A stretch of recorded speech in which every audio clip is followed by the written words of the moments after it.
একটা আপু তার কয়েকটা বিড়াল মারা গেছে, মাটির অভাবে সে ফ্রিজে রেখে দিছে, দাফন করতে পারতেছে না।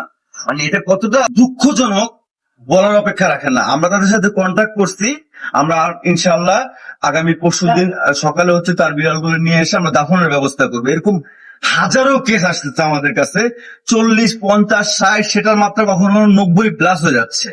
আমরা সবাই গ্রুপটা খোলার কারণে আমাদের গ্রুপে অনেক মেম্বার, 250+ মেম্বার, বাট তাদেরকে ডিস্ট্রিক্ট ওয়াইজ ভাগ করে দেওয়ার জন্য, এলাকা ওয়াইজ টিম লিডারশিপ হিসাব করে দেওয়ার জন্য সময় লাগতেছে, কিন্তু আমরা কভার করতে পারতেছি না। যে পরিমাণ কেস আসতেছে সেই পরিমাণ ইকুইপমেন্ট নাই, সেই পরিমাণ অর্থনৈতিক ফান্ড নাই, সেই পরিমাণ গোছানো নাই।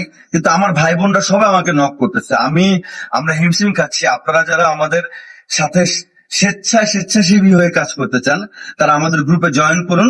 ইভেন আপনার দায়িত্বটা আপনি বুঝে নেন, আমাদের চেইন অফ কমান্ড মেনটেন করে আপনারা প্রত্যেকটা প্রাণীর সুরক্ষা নিশ্চিত করুন।